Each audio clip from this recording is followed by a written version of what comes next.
And we are live coming to you from Winston-Salem in the dirty South.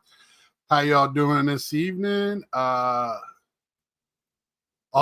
up, Barry? Thank you very much. Amari, how y'all doing?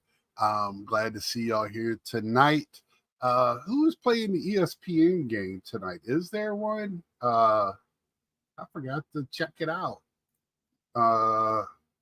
Shame on me. So, went to a card show yesterday. No punchline.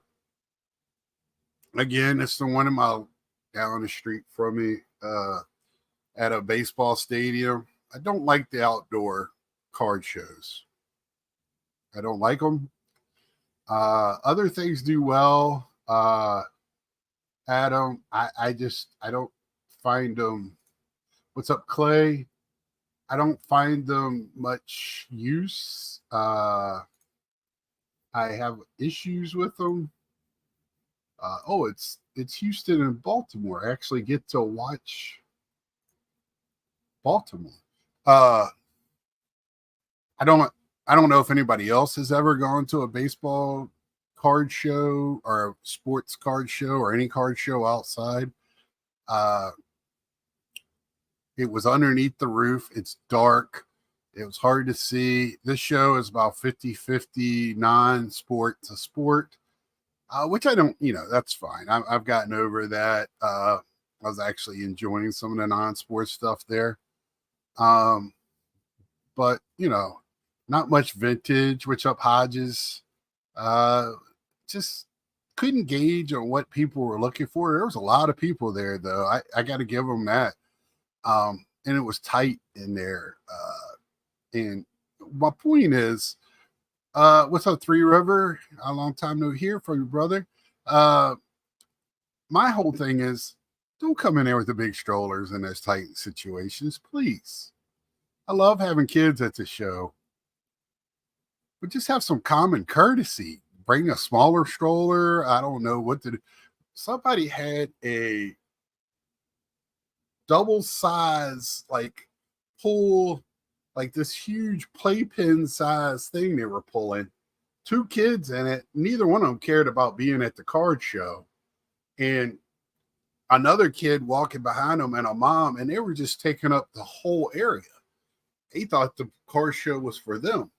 That was my biggest piss off mood. Now I can get on with the regular. That's my first 3 minutes of the show rant. I feel better now getting that off my chest. I don't know if anybody else has ran into that. Hopefully we get some friends of the channel on. If not, I have plenty to talk about. Nothing really big in the what's up, Joe? Nothing really big in the world of cards right now. I mean, the Fanatics show, I think everybody's kind of over that. We got the local shows. We're just, back in the swing of things. It's kind of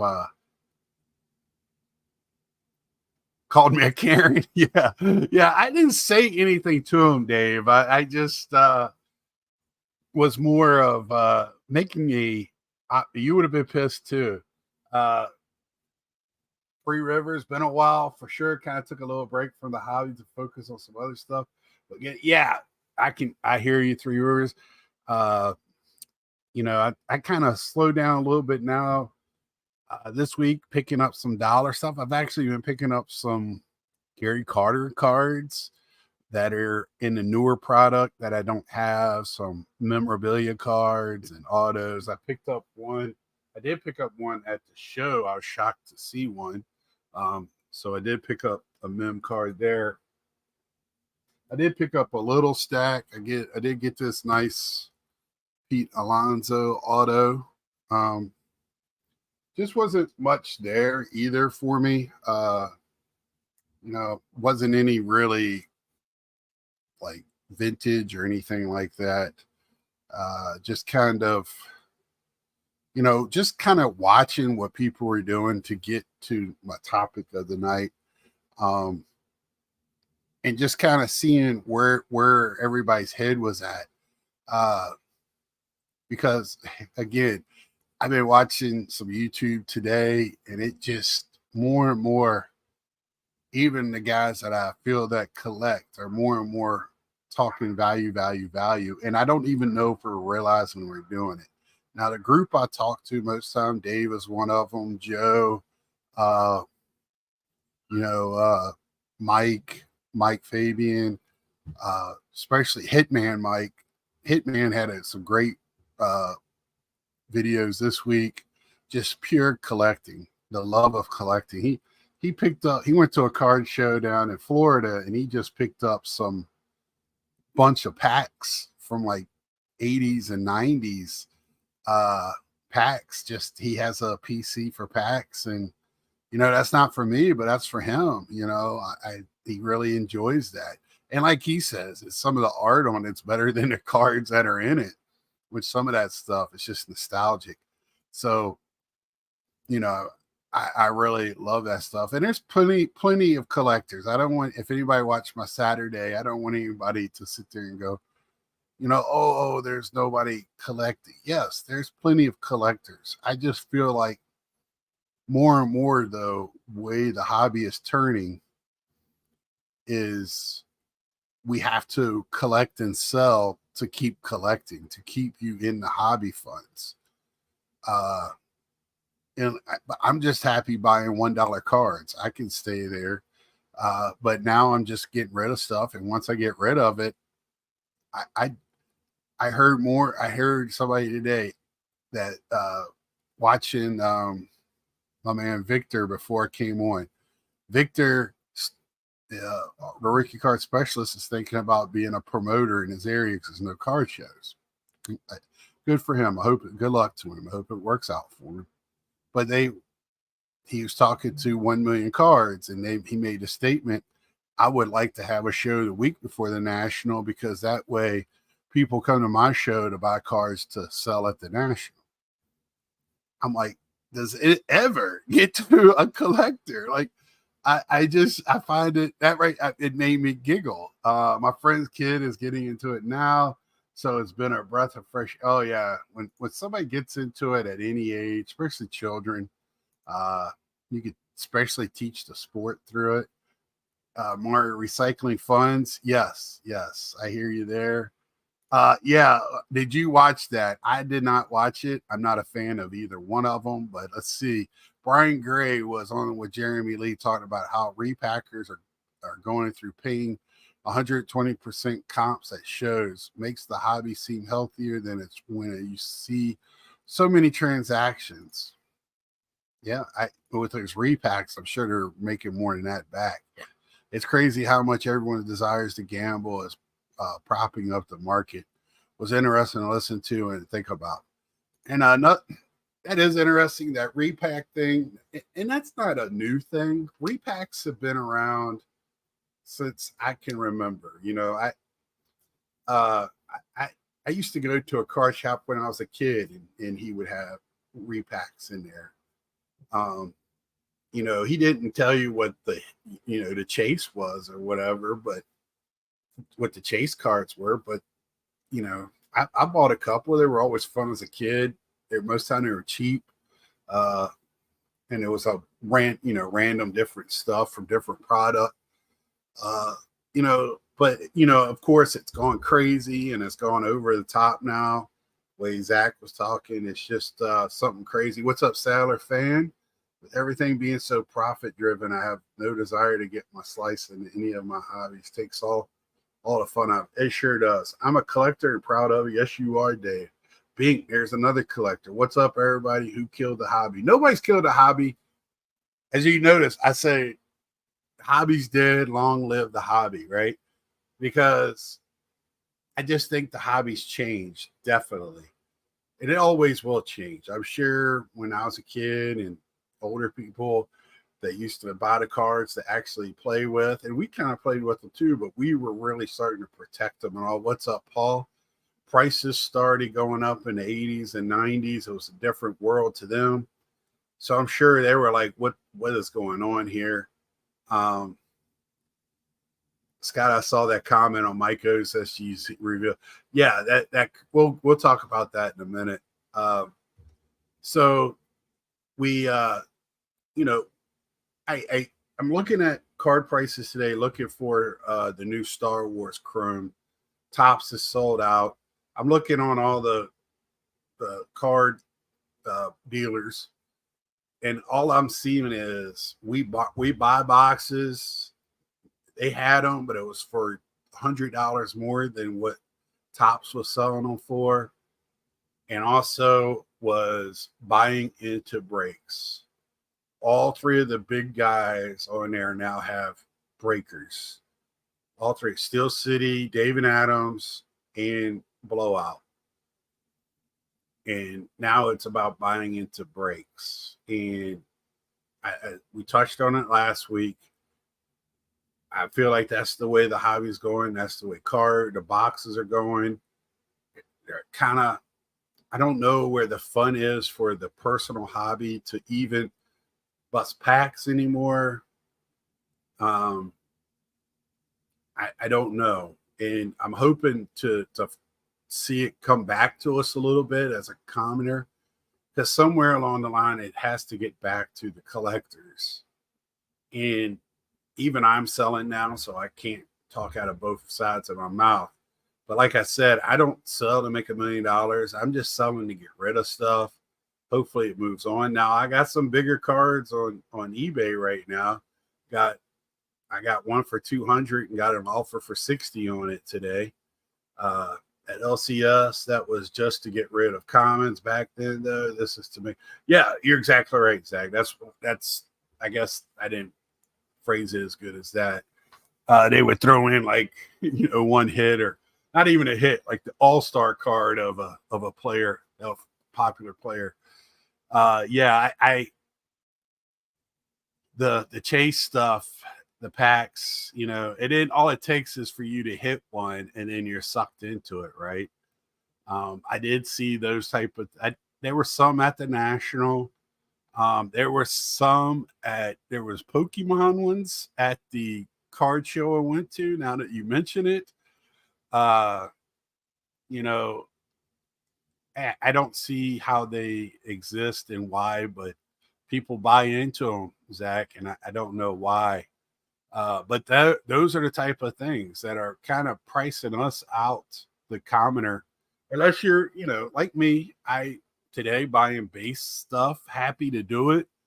I spent $200 at the card show Saturday and bought a box of Magic the Gathering, Assassin's Creed, so that was $60, and a Batman pop for $15. So $75 wasn't even for sports cards. So that's what I was doing yesterday.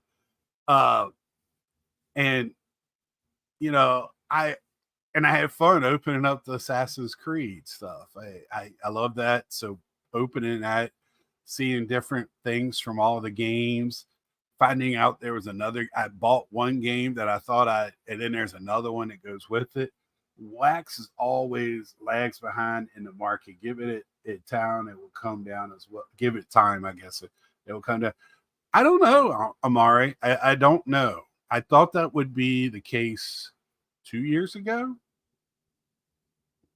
Now, granted, baseball's not as bad as football and basketball, but I'm not paying $250 for Topps Finest when it was just what, $199, $169, $179. You could get a hobby box of baseball at, flagship for $60, $65, $69. Jumbo was whatever, twice that. It's gone crazy, and Topps Chrome is nuts. I collect Star Wars too, but only the brace. I got you. I used to buy the breaks. It was a fun way to chase certain players and products you normally can't afford without getting stuck with cards from team. I buy in the breaks now, Three River. So I get into Pete Alonso breaks where all cards ship. It's got to be a multiple caser, so I'm going to get some cards. and I'm not going to overpay. If I don't get one, I don't get one. I've gotten into one break here in the last 6 weeks because I got priced out of all the other ones. I know what my top is. That's where I stay, and I ain't going no higher. What's a hobby box for 2023 Topps Chrome go for today? Release, it was 149. Is that all it was last year? Was 140? I think that's yeah. I think you're right. Because I bought several. What's up, Blue Rock? So yeah, I'm sure it's. Gary, 149 was ludicrous last year for what you got in it, and I'm going to tell you, we opened up several in our house last year at the National. Me, Mike, and Dave. And what was in there was very discouraging. It was almost a box full of base. So if you want to give, I'll buy that for, $60. I would have been happy, but it was terrible. It was 125 pre-order on Topps last year. I don't think it got to the normies though. Prices are just too crazy across the board now. Yes and no, Three Rivers. For singles, see, this was the point I was getting with Mike last week, is people having to price up their singles to match the prices of the boxes. And I don't see that happening. I don't, I got a ton. Now, if a dollar is more, dollar could be pricing up when it should be probably 50 cents for a base card for a Pete Alonso or whatever. But, it's just, that's the nature of the beast now. If I go to a card show, I'm not going to pay $1 and it should be in a quarter box, right? But, I think what's being, okay, thank you, Bink. I think what's happening though is like the bigger cards are just going nuts. Somebody gets an autograph of somebody like a Pete Alonso, and they're drastically overbilling that, or things like that. So we got this huge gap going on where some of these autos and things like that are going up. Now, my David Wright stuff is down here. Right before I got on, a guy on Facebook was selling one out of 99 for $40 today. I should have grabbed it, but I already told myself I'm done for. I've shot my money load. That didn't come out right, but anyway, that was that's where I'm at. So I'm done buying stuff. But when a day, but I've seen some David Wrights that are ridiculous, like $300-$400 just because they're in a higher product. It's the same autograph. It's I guess a nicer card. Yeah. So I was like trying to reach to grab that last word. But anyway, so, we have this like, and then if you wait a while, that card will come down a little bit. Or if you have FOMO, are you going to overpay to get it? That's the game we're playing right now. And if you don't have FOMO, which I have, but I don't have, it just depends on what it is. Because a lot of this just seems a little ridiculous to me. I'm talking a lot with my hands. Singles are the way for sure. I've been buying a lot of 50-cent $1 cards of late. Yeah. 2023 Topps Chrome selling in that 230 to 250, still up at $100. And there's nothing hobby boxes. So that whole buying a box to get that one rookie or a chance of a rookie auto, I'm trying to think who you're going for last year. I don't know. And I that's the other discouraging thing, that the secondary market exploded because of chases that were created for bounties. People going nuts over certain autographs, first card autos, RPAs, things like that, which really drove the prices up because instead of selling a box of cards for what the median is, you're selling it for the chance for that one hit. Gunnar Henderson is the really one. Yeah. I guess Adley was in there too, right? Rushman. So, I mean, I just that's the irritating part to me. But people are buying it, so why? I'm not angry. It's just irritating, right? Yeah, I have a little irritation where, again, when I'm sitting here thinking about it, I'm like, and I'm buying into it. I'm with the change. I'm not against it. It's a change. You either get on it or get off. Just be out, or keep collecting the way you want to collect. Nobody's going to say anything, but you have to kind of understand how the collecting world on a larger scale. Like I said, when I went to the National and the whole downstairs, there's always been hot rookies. The stakes are just higher now. Yeah, created by us, right? Created by us, Zach.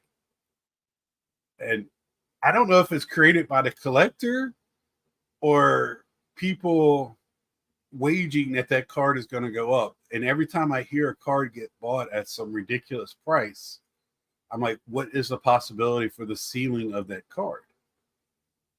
I even like, so people that bought the Vladimir Guerrero rookie cards, autos, or first card autos, are they hurting right now? Are they regretting it? Is it in a box somewhere forgotten about? The Luxes, the 1,000, a million Luxes that got Gavin Lux, they got graded. I got one graded. I got several graded. I have a tough time paying for certain guys' auto and higher product. I understand a little bit of premium, but not that much. I'm with you on that, Dave. Exactly. Let's see. Three River. Imagine the prices had Chourio and Holiday come out of the gates blazing this year. And I think I'm worried about what Update's going to do because Skeens is in it, right? As a pitcher, but he's great. He's beyond great. Yeah. So that Gary just said the same thing probably before I said it, but Gary's on the same. See, us B Scotts, we're on the same one. Yeah, I Update is relatively cheap and a good buy. Vladdy is a buy right now, young, producing, and relatively low hype at the moment. Amari, yeah, if you like him, but so are you buying to speculate because you sell, right? So would you buy him now to speculate he's going to turn? He didn't get traded. Is he going to go to another team? Will something change with him? He was good, 2 years ago? I'm a basketball guy. People were buying and flipping Zion peak pandemic, but who have to wonder who's the end buyer paying these prices for these? Where are all the Zions now, Zach? They're in shoe boxes. They're in somebody's. Are they in a river? Like where are they? Amari 2023 Topps update. Yeah, you can get that relatively cheap. Even what's his face? I'm sorry, I'm not the biggest basketball guy. That's with the Mavericks, right? His rookie stuff went down, right? And he's really, he's still dominant for the Mavericks. What's his face from Europe? So, because his stuff was so high during the pandemic. Yeah, Vladdy's having a decent year, but everybody thought he was going to be I don't know, they thought he was going to be greater than white bread, toast, whatever, butter. They just thought, and then everybody was calling him fatty and all this other stuff, which kind of pissed me off as a big person. Because I was like, first off, he's not really fatty. He plays the position, he hits. But I mean, nobody called Prince Fielder or Cecil that, or Bartone Cologne, or Galarraga. I mean, there's some other big dudes. Yeah, thank you, Hodges. Luka Doncic. So that the speculation world. When Vladdy was around, I was living in Iowa, and I hung out at my car shop there a lot. It's a really cool car shop. I have one here. I haven't been to it in probably a year now. We were in there talking. I was like, how can you pay more for the son than the father that's a Hall of Famer? Like, I don't understand that. That was the first time when I was like, this is crazy. This is out of control. Yeah. What's up, Mike? I was really lost with that. And I mean, it's not like, Bo Bichette and his Dante Bichette. I mean, his dad was a good ball player, but he wasn't Vlad Guerrero. He wasn't the could hit it off of a bounce and knock it off the wall. Vlad Daddy he was special. He was a special cat. That was the first time Vladdy is 25 already, has 157, 800 hits. You wouldn't know it the way people talk about it. I think most of those came in 1 year, didn't he? I think he's still if I was looking, I think he's still a decent ball player. He's a major leaguer. He might even be like the cusp of an all-star player, right? I was going to say Amari 25 is pretty young. Yeah, 25 is still young to have that. A lot of 25-year-olds are just getting into the league. Speaking of that, Votto retiring this week. So great player, great person. Hopefully he sticks around, I think you might get a job with the TV station or, ESPN. I don't know if ESPN's hiring or what. You got to watch what you say. MLB, somewhere. He's got a very good personality. But that's all where I was trying to get to yesterday, leading to tonight, was like, we're buying these cards. People are buying them, speculating to sell, hoping that these players hit. It's like, like buying stock. They're treating it, and it's not like buying stock. 2 cards. Anybody collecting Manny Ramirez right now? I'm sure somebody is. Some Hall of Famers didn't start MLB until 24. I think Boggs was 24 when he came up. Yeah, 25 is usually right around 24, 25. Neo collects Ramirez, but you got to have good stuff. Yeah, Paul, that I could imagine that from Neo. And Manram, Manny being Manny, I saw somebody sent me a video of him this week. He's got the long dreads now and living his best life. Yeah, totally agree though, Scott. I would never drop big money on a rookie card. Yeah, and for me, I do get some of the good rookies, right? I try to figure out who the better rookie, who's got, who I think is going to be a star. I get their base card, I get it graded, and it goes in my box for my collection. And that's it. And if they don't pan out, then I got a card of a guy that didn't pan out. And I can sit there years later and pull out him and some other people's like Kevin Elsters and Greg Jeffries and that lot and go, hey, look at what I collected. Yeah, I agree with that, Omar. I don't know if you have the biggest hobby following, but I would definitely he would be in the hall and be a lot more knowledge and people. I mean, people still collect Manny because the character he was. Like Bartolo Colon. There's people that collect Bartolo Colon because of the character, not because of what he played. Yeah, Hodges. Yeah, I know several people. Bigger. I got you. Yeah, of course. Yeah, the PDs kind of got him. And of course, some things people got. His character did rub people the wrong way, as well as a lot of people liking him because of that. You know, I mean, he was a unique player, one of a kind, or never be another one. So that's and he was good on top of that. I have Manny in the collection. Okay, I can say I do not. I liked watching Manny, but I've never been a Manny collector. But I know people. One of my best friends is a huge Red Sox fan, and he's got Manny stuff. The Indian days were awesome. I bet you a lot of people vote different teams, but I I just like characters. I loved watching Ozzie Gillian play. Uh, I because of that, just people that like to have a good time. They know they're playing a boys game, a kids game, and they're lucky to be doing it. They could have a real job like the rest of us, and they love the game. They know it's a game, so I like watching it. Even though they take it serious, you can have fun and take it. Francisco Lindor, who's having a great season. Anybody place your bets. Place your bets. Anybody think Ohtani's going to get 50-50? Hold it now. Anybody. And would that put him in another realm of baseball, like hierarchy? I don't know what else to say. Like,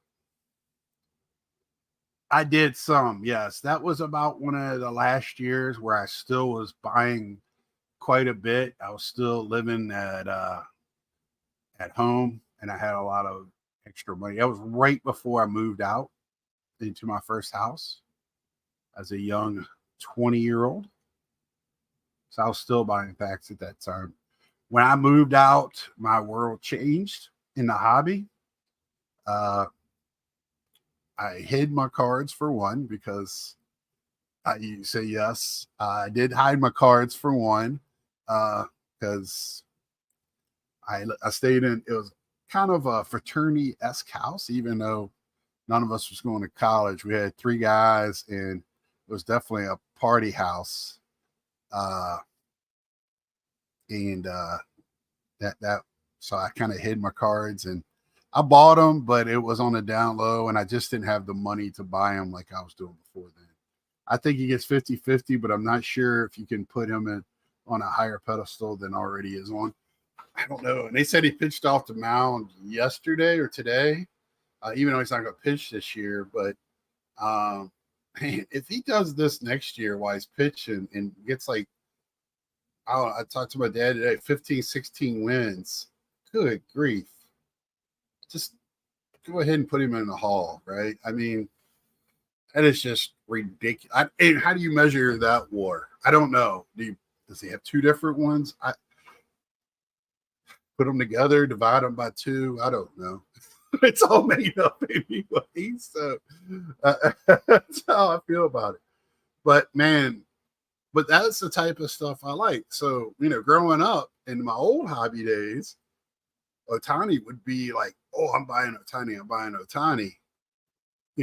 And it'll be just you're looking through cello packs, you're opening up with your friends. You didn't have hits, you just had the cards, right? And we traded with each other. We didn't care what the prices were. Oh, I got a Mattingly and you got a Gary Carter. Let's trade. Collecting cards was actually cool in the college age, but I kind of had to have Jordan or bust.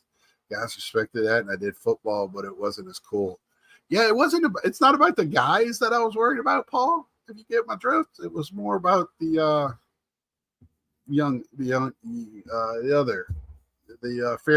fairer sex.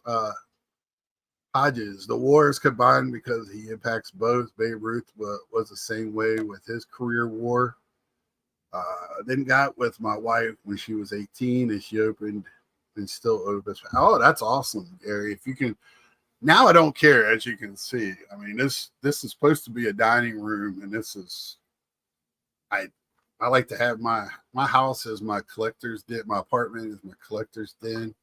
I got to a certain age where I just didn't care anymore. That's the good thing about getting older. You just don't care anymore. That's a good part about it. uh so that's one thing. But I just sit there and reminisce. She's 51. Well, happy birthday to Mrs. Scott. That's awesome. Happy birthday.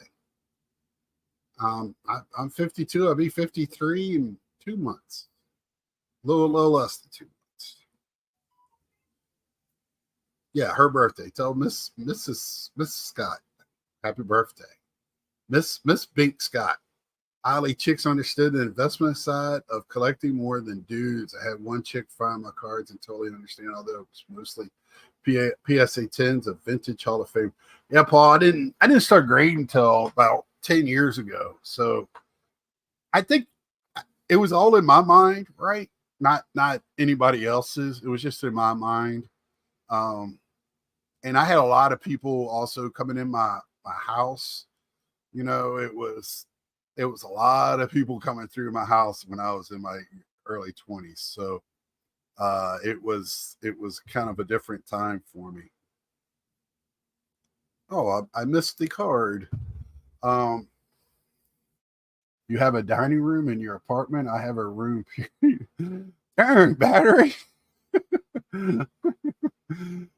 Yes, I do. I have a dining room. My dining room has my office, kitchen, and den in it. Oh, okay. Well, this is all. I still eat here. I eat. I have 3 screens. I have my TV over there, which I can't even remember the last time I turned on. So I just had to explain, like, hey, I don't think cards can be this low again. She treated it the same way as few Apple shares and nothing more. Gotcha. So does anybody like for the guys that are selling and you're collecting at one point? When did you change, or have you always sold, open packs? If you would have saw my collection last year, you would go, "Why are you keeping all this shit?" I think the Yankees and Soto have no other option than to figure out a deal to keep them there. I feel the same way, 100%. And I think Pittsburgh needs to figure out if in a couple of years to extend Skeens. But that was my feeling of like why I say the hobbies did, but for me, the long live the hobby. And I've always said the hobby being dead is a personal thing. A lot of times somebody says that it's because their prices are down. It's harder to sell the cards. You got to do more grinding. It's not easy. We're not in a pandemic. People don't have money doing nothing else. They don't, they're not going out to dinner. And, at that during the pandemic, people weren't spending money. They were at home. Everything was closed. There was no games. Couldn't go to eat. You couldn't go to movies. So you stayed at home and you found something else to do. And a lot of people found cards. A lot of people found other hobbies. A lot of things blew up in the hobby world during that. I collect video games. They blew up. They've come down back. The one thing about video games is different parts of it go up, and when that goes up, the other parts go down. So it's a lot easier to zig when everybody else is zagging. Over here in this, it's kind of you gotta you're playing the field, and like I said, collecting is a personal. If you're collecting, it's a personal thing. You're collecting what you like. Be damned what the other people like, right? You're gonna get what you like. That's what I said before. I love my collection and I like other people's collections, but I don't want their collection because that's not my collection. I don't care what you have in your collection that makes yours nicer than mine. I don't think so because I like mine. I took time, energy, money, my sweat at work, tears, all that to build what I have. So that means more to me than anybody else's collection. If you and that's what I said before. Uh, let's see, Gary. My biggest change, and I keep calling Bink Scott Gary because people get me and him confused. Uh, Now, National, right before COVID, I think, everybody thought I was Bink Scott because they thought they heard Big Scott, but they won't differentiate. So I keep calling Bink Gary just to. My biggest change in the hobby came in 1992. I stopped football, hockey, basketball, and just continued baseball. Same here. I do, but I still collect some Cowboys, and I did pick up some hockey cards yesterday. Since then, some years I buy, some years I buy less. Right. I stopped sim racing during the pandemic just because I was sick of all the people. Yeah, that was something that blew up, and I even looked into it because I used to love racing. Right. I would race a lot, and man, the stuff that people, the gear, the man, the at home racing stuff they put together. They have a monitor, curve monitor, and then two monitors on the side as their side mirrors, and then have a chassis with feedback steering and feedback pedals. I was like, holy shit. This guy showed me his setup. It was like $7,000. I was like, holy cow. Oh, we got What's Dave. How you doing tonight, Dave? Good. I figured, I didn't want to leave you alone the whole show. So That's okay. I thank you for coming on, though. I started selling seriously at 21, initially to fund the hobby. Once you start grading, you kind of hard not to sell. So I have some PCs that I add as well. That sounds right. Bink Scott. I think we have a few guys on YouTube that want people to collect like they do. Why is my question for that? Yeah, I do. And there's some of the people that tell you to collect how you want, but they'll turn around and say you have shit for brains. Yeah, I put together an aluminum tube rig next to my desk. It's pretty neat. My dad helped me build the bottom box or a button box. Yeah, that sad. I still watch it on YouTube. I watch people do that, and yeah, there's some definitely trolls out there, and I can see where that would be, especially when you got to pay to play. That would be annoying. So, Dave, how you been, man? Are you still doing the shorts, huh? yeah, I started them again this week. Yeah, I saw. Did some basketball. So took a little break after national, but Yeah, we're gonna jump back in and start knocking them out. Probably not gonna do them every day, but probably knock out 5 or 6 at a time, and then stuff like that. So Dave, I could say you're a true collector. You like what you like. You're Mets, Jets, Yankees guy, rookies. Love those 70s and 80s or 80s and 90s players. Autos, all sports. Basketball, football, baseball. I got a little wrestling. I got one hockey auto. Oh, okay. So are you finding it harder to stay true? I know you sell some stuff too. When you get extra stuff or something, you replace with something, you sell it. But you're doing it just to get rid of stuff as well, right? Yeah. I just just crap I have. Just Right. just I have a bunch of even like Mets and Yankees. I have some like triples of some low end autos. I might as well try to get $1 or $2 out of them, and then Right. put them into something different I need. And then somebody else gets them, right? Inserts, insert stuff. That's about it. Nothing high end. Most of my stuff's anywhere from like $1 to $5. That moving. Yeah, I'm with you on that. Even though I did post for me some bigger stuff today, I got my first crappy offer. If you didn't hear, I have a card up there for 200. They offered me 60. I can't even counter offer that. I was sitting there going, if I counter offer 190, what does that do? I mean, I should almost counter 205, but yeah, I just decline them. I don't even bother with the go. I just no. Right. And I mean, this is something I'm okay of holding on to. So I was like, that's so anyway, the reason why I was at, and I don't mean we're just selling stuff to get, because it's trying to make it any different than flippers or resellers. Because once you sell something, you're a reseller. I don't care how you define it or whatever. But it just seems like it's more and more common and regular now And that's where I was going. I hope everybody understood what I was trying to say, because I don't think the hobby is dead by any means. Yeah. Well, Just for me, the old way. I don't collect inserts and I don't collect anything past the rookie year. I mean, Right. Mets and Yankees, I'll get some binder stuff and put them in there. And that's if they're what's my Mets and Yankees binders, Jets binders, they're not coming out of it. I'm not moving any of that stuff. Right. But any other player, man, if I get an insert out of if I get a blaster and get a couple inserts out of it, the odds are they're probably going on eBay. Maybe they go in the binder. I don't know, but I might as well just move some of the stuff because I'm always buying. I'm always buying something. Right. And we don't have infinite space. So yeah.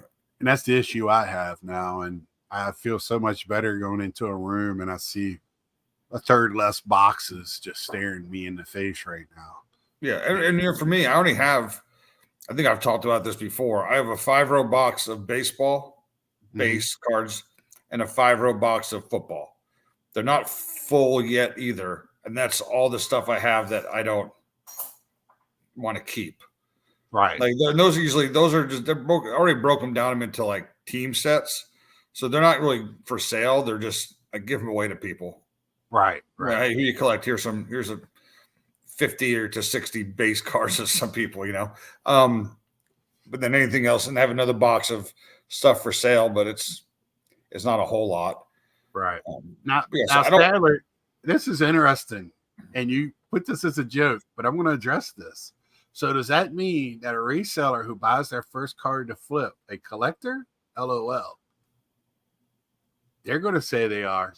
And I'll tell you why, because I don't know how many cards I've bought, especially at the National, because I buy nicer stuff at the National. And we all like to show them off. I didn't take any amount of group things because I didn't want to hear this. Is this the first one you've ever owned? Because I'm excited about it, right? And that's kind of like a slap in the face to me when I hear that a little bit. I don't know why. But it was also, so to them, it is, because they're just steadily buying, flipping it. They're going to call it part of their collection until they sell it. But to me, it's part of our portfolio if they don't plan on keeping it. I don't know what else to say to that, but it's funny you said that because I do have words on that. And there's nothing wrong with that. We have to have resellers for us to buy what we want. But the problem is there's too many middlemen to get to the guy at the end. So the guy at the end is most of the time another reseller, right? Because now the price is so high, he can't get rid of it to a collector. That depends on the card, Well, speaking of resellers, what's up, Mike? Not much. Sorry for the late call. I got caught up cutting some grass. And then eventually got too dark where I had to start guessing where I was going. So yeah, I was getting ready to say you look like you're out at the cabin. I am up here in northeastern Pennsylvania. So nice. Should be nice tonight. I didn't look up the weather, but we're starting to get to that part of the year where you get some of those crisp nights, which I like. Right. Yeah. Well, it's going to be in the 90s down here for the next few days. So, but it's been nice week. Sure, it's like 140 where Dave is. Yeah, when I got in the car today to go to my son's soccer game, it said 103 on there, and then it dropped a degree when I got a little towards Dallas. So 102. There you go. I don't know what it was today, but I'm sure it was only high 70s. So not bad. Battery said when he moved to his apartment, he had an estate sale, got rid of all duplicates and non-brave cards in an estate sale. Neighborhood kids arrived on the bicycles like Hell's Angels. Man, it sounds like old days. I'm sure, but they probably had Zion cases all attached to their bikes. Three Rivers, team, wait till it gets dark so it's cooler to cut the grass. There you go. Waited a little too long though. Zach, you're not a reseller unless you buy at a show for the sole purpose to sell it. Not many things I have won't eventually be sold. I got you. And Zach, I have absolutely. I love the resellers because that's how I get my stuff. It's just when it gets too many hands in the pocket and it finally gets to the final destination, it might never get there because then it's too high. Because everybody wants a little bit of that pie. I think some of that too is like, I think that some of these real flippers, they make up their own price. They're just selling it to each other all day. And it's usually like I don't want to bash on the rainbow collectors or flippers, but everything, some sort of rainbow. This is 2015, most of that stuff would be like $2. Right. Now they're like, now all of a sudden, Topps is gone, it's all Panini, and they're like, oh, this is, the tricolor. This is, oh, that's sick. That's, $700 now for this rookie. It's like no. And that was the point I was making before, was like, we got this separation where like the base card is $1, and then all of a sudden, like the other stuff is like $700, and it's like, because they got to make their money back for the wax, right? Well, that's the problem. Is the wax is 6-7 times more expensive than it used to be, and the cards are 20 to 40 times harder to get. So that's part of the issue. Right. And the sets in some cases are bigger, so it's like even harder to get certain guys. So I think that's the just the way the trend's going to go. Like the most coveted stuff is just going to continue to rise, and then there's going to be complete bargains on the stuff that isn't quite as popular. Yeah. Which sometimes works out because there's some really good players that just don't get that hobby love for some reason. Right. Collect those retired guys. That's all I say. They're the cheapest stuff out there. Especially those 80s and 90s, like they're kind of like that, especially the 90s players. They're kind of like forgotten. Outside of a Jeter rookie, everything else is kind of forgotten. Yeah. Some of those the later 90s and early 2000 inserts can get a little pricey, especially if they're graded out at a high end. But most of that stuff you get cheaper than a lot of this newer stuff that people are trying to peddle as. Yeah. There's a lot of, it seems to me like the market right now, like the really old stuff, the pre-war stuff, from the 1800s, 1910s, 20s, 30s, 40s, that stuff's expensive, but that's because it's so rare. Like the people who really chase it know those players, but I don't know. I feel like a lot of new age collectors, if you brought up a lot of Hall of Fame players from those eras, wouldn't even know who they are. Right. And then it seems to me like the 50s guys, that's where we're stuck in that era where the 50s guys are the greatest, all the greatest players of all time in the minds of people in the hobby. And maybe a lot of those guys leak into the 60s, but I actually feel like you brought up the 80s and 90s. I feel like the 70s, 80s, 90s to a degree are just completely like right now overshadowed. It's all about the current guys and then that golden era from the 50s, that same crew of guys, the Mantle, Aaron, Mays, and several others, Clementes and stuff. And they're all great players, don't get me wrong. But there's great players in all eras, and it's just. But there are players in the 50s that are, all-star or Hall of Fame that you still get at a reasonable price. I mean, I feel like some of those guys in that 50s era or 60s, like you said, people have this romantic, view of them, romanticize like that era and who they were, especially the Yankee players, and they kind of forget about everybody else. Like right now, we're seeing one of the greatest sluggers of all time. I really do, Aaron Judge. Unless something happens to this amazing. Man, he is going to go down in history as one of the greatest sluggers ever. Maybe even, he's not just a slugger. He makes differences, and he's a pretty good outfielder. Like I said, I'm not a Yankee fan, but if he's on, I'm stopping what I'm doing to watch that man hit because it's special.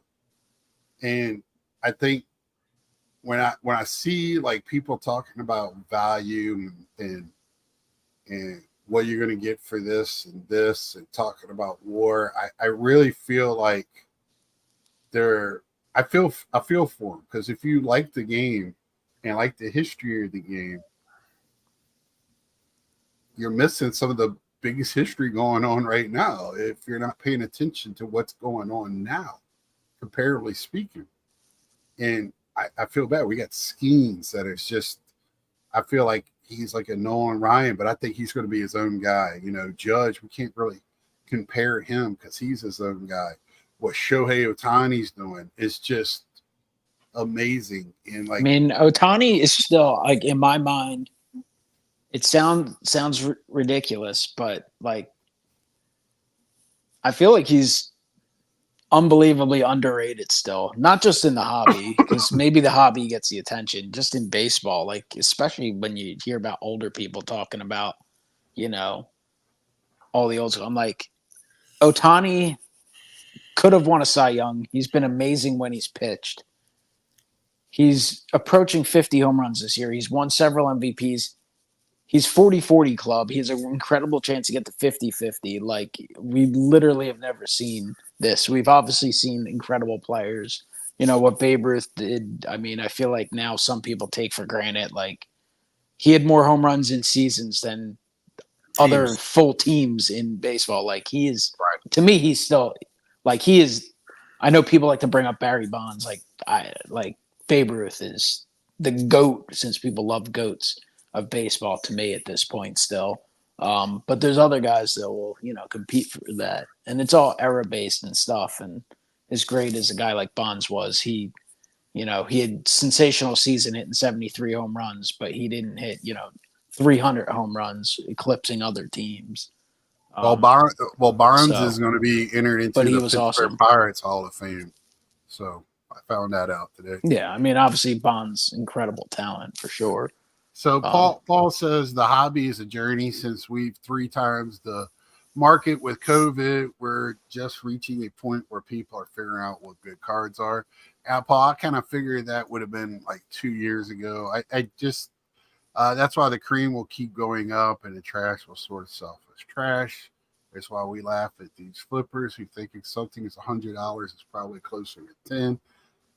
Yes, and I feel bad for them, and they are in their own little world. I'm telling you, Mike, Dave, we saw it at the National downstairs. Dude, let them continue. Yeah, that was pay for all that crap, and then I will continue to buy all the crap I buy for way cheaper and be able to, have a fulfilling hobby, while these guys are just trying to. That's a good point. One of them is going to be a loser. One of them is going to be a loser in that whole situation. The guy at the end of it with that card that's too expensive. But I'm going to continue buying all the good stuff, all these retired guys that are cheap and undervalued. What's up, babe? Pirates Hall of Fame ceremony was last night. One of my favorite games to go to every year now. 2 cards. If Bonds was truly great, why would he need to cheat? Well, he did. I could tell you what the basis was on that one, and you could believe it or not. He was upset because McGwire and Sosa was getting all the limelight, and nobody was talking about him. So he was like, okay, well, if I got to hit 100 home runs, that's what I'm going to do. And that's why he did. He was already great before he had to do that shit. Yeah, so, unfortunately, that's just an era of baseball that you have to accept, and it happened. And a lot of guys did it, and a lot of guys did it who sucked. Bobby Estalella, Phillies catcher, he was a prospect for them. His only accomplishment in his career was he had a three home run game against Pedro Martinez back when Pedro was on the Expos. Outside of that, guy was brutal. I think he played for Carlisle's squad for a couple years too. So, Puckett, another name. We can name undervalued guys from that era. The Puckett, by the way, has a really strong base of like modern day products. When his color parallels come out, and he obviously in an era where there wasn't color parallels, like his stuff, like from Platinum Anniversary when it came out, like a green to 99. If you listed that for say $60 on eBay, whereas I don't know, a lot of other players would be 15, it would sell. And you get like 15 offers, and then it would sell. There's just that core of Puckett collectors, and his auto, he's one of those Hall of Famers that didn't make it long, so he's going to have less autographs than certain other players. Yeah, his auto is expensive. still eludes me. I can, Yeah, 2 cards. grab one. I'm a guy that's going to be on the fence on this. I can go either way with Bonds. I read this book. I've read a lot of things what Juice did. He was more for recovery, and but he still had a great eye-hand contact. He was already hitting the ball well. I'm not going to say yes or no to Hall of Fame or his greatness. I am upset because he is in the Hall of Fame, but they don't let him recognize him as a Hall of Famer. If you go to the Hall of Fame, he's all over the upstairs. That's all I got to say. That's the upsetting part about it. If you're not going to have him in, don't have these guys in. Don't have them in there anywhere. I don't care. Let's go. Don't have them celebrated because they're celebrated in the Hall of Fame. They just don't have a plaque on the first floor. I'm all in on the 70s, Mike. I am too, Gary. I picked up my Thurman Munson rookie at the National. I'm going to upgrade my Ozzie Smith rookie. I got to get a Yount rookie. I got to get a Brett rookie. I have a ton of my Gary Carter rookies, of course. I have a Parker rookie, not a Parker, Winfield rookie. Because Parker's in the 60s. No, not Parker. I have a Parker Winfield. I was thinking of Stargell. I have Parker. I have Winfield. I got a Willie Stargell. I got to beat up Willie Stargell in the Phillies binder. Oh, did you? He's got a bum Philly on his rookie card. Oh, okay. Yeah. So. And then I actually got a high grade one in my the family collection that I graded. Yeah. Graded out really well. Yeah, 2 cards. I'm 100% with you on that. That's the one thing that irritates me is they celebrate him, but yet he doesn't have a plaque. Man, Houston just went back-to-back home runs. Bud Selig has a plaque though. Yeah, Bud Selig has a plaque, and he knew what was going on. Let it happen because it saved baseball. And at that time, baseball was hurting. Mark McGuire Sosa, then Barry Bonds, his runs. I mean, places were packed and everybody was watching TV. They were breaking into TV shows to show Bonds hits at the plate. So that's why it happened. I mean, and that's why they let it happen. And then they decided afterwards to crack down on it. No. This is about done. So I mean, that's where we're at on that. Anybody got anything to add? I know, Mike, you've always been selling stuff, and and Dave, and now I'm getting it more and more into it. I just, like you said in a somewhere, I forget where you put it down. It's hard for us to sell stuff because we love the cards so much. And especially if we know who it's going to get the full price and all of that stuff. We're always trying to look out for the collectors. So, check out Mike. I'm going to do a unpaid thing for Mike. Check out him on Miko's card store on eBay. Miko's card shop, eBay. Card shop. There you go. How many you got on there now? Have we clipped 50 yet? No, I'm like 47,100, something like that. It's about where I'm at. Yeah, I agree with you. 2 cards. I 100%. 100%. And destroyed Caminiti and a few other people. Was just looking. Oh, I missed Stooks. Was just looking at my Zeller's Expo set today. 3-card panel of Carter, Raines, and Dawson included. Huh. Nice. I have the Carter Zellers. I don't think I have the panel though. So I'm going to leave it that tonight. I think I'm just where I just wanted to completely throw it all out there and be done with value pricing and let the world keep spinning and the hobby keep rolling. Like I said, What's the value of your collection? What's your most valuable card? Those are the questions you get from the general public a lot, though. So it's not yes, just people in the hobby; it's people outside the hobby who hear because about that's the why hobby. they first thing they think of. Yes, and that's why they think I collect. Is I got asked at work, is that how you're going to retire? No. Why do you think Beanie A lot of Babies these cards are going to backdoor? be buried with me. Well, I won't be buried. They're going to be burned with me, I guess.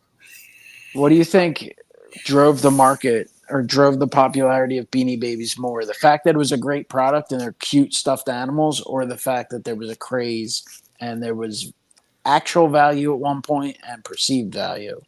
What drew that craze of Beanie Babies? It was the value, unfortunately, Yeah, because they're and they cool. Like marketed that's a to the cool right. thing. It was marketed But to the right people too. and yeah, obviously that's just one example, but it's the same thing about like there've been so many things over the years. The Cabbage Patch craze, probably a little bit before my when I was incredibly young. Yeah, I can think of So many things over the years. yeah, Tickle Me Elmos, weren't those being sold for like $100 before Christmas? yeah. But those things were like at Christmas. They were Christmas Yeah. facts. The Beanie Babies were not. No, that I was mean, like Pokemon has been around for a while. Um, I think that's here to stay. You should have saw Saturday. That part of the show was nuts. And bless them for it. I think I don't want to. We're almost shouldn't differentiate anymore if you're a card collector between TCG and oh, that. I Huh? no, I was just thinking to myself real quick. So I went to a live like an antique auction on Friday, Saturday. Both days there's a mix of non-sports and some baseball. So you see like a mix of it. But today I stopped at a flea market on my way up here, like smack in the middle of nowhere, though it's a big market. And it's a huge, I only looked at like 20% of this flea market. It's a humongous thing. I just didn't have time for that. The first three tables I saw selling cards were Pokemon, and then like Magic type of stuff, like with zero sports things. And then I did eventually run into a couple guys with sports cards, including one guy that I made another large purchase from. But you know, but it's like it's amazing because the person was I didn't really look too much, but I heard them talking to someone and they were talking about like vintage Pokemon cards. I'm thinking, how are any of these vintage? And then you Yeah, I think don't to even yourself, know. wow, they are 20, 25 years old, which I still Right, don't think of as vintage, but in that space are vintage. right, right. Yeah, I 90s mean, are vintage. yeah. The collecting craze has been around forever. Like I said, I've said it before. I got my collecting bug actually from my mother and her brother. Uh, so my mom collected bells, dolls. She collects Jimmy Johnson stuff now. At 73 or about to be 74 here next week. Uh, I got my dad doesn't collect anything except bills. That's what he tells me. Um, I think he collects some memories too, yeah, and he and does. baseball knowledge. Yeah, and so he doesn't like a lot of junk around. But he knows way I am, and he accepts it. And he loves to go to card shows for the history because he loves history. So I set up at an antique show last weekend, sold 90 pieces of my wife's pottery and a bunch of extra cards and stuff. Bought a bunch of stuff too. That's cool. Along with the pogs and slammers, guns, coins, and baseball cards. The only way to go. Big Scott bought Ted Williams shotgun and 22 shells in original boxes too. Yeah, so I'm just gonna end it there. So I want to thank y'all for jumping on tonight. I was having a blast, but had a bigger blast with you guys coming on. I great turnout in my chat. Great great stuff coming from the chat tonight. Thank you very much. Uh, it'll be down there to watch it later, Card Cutter. Um, You can watch it on your drive tomorrow or whatever you're doing. I know you'll be at home sorting stuff. I need to get with you too, because if this guy won't do any autograph stuff, I need some stuff done. But anyway, I don't think you can, Gary. So with that I being mean, said, showing right now, dude. that's right. Ooh, that's illegal. So until next time, like, share, tell a friend. Please hit the like button on your way out, or dislike, whatever way you like to roll. And please subscribe if you haven't, and we will see you.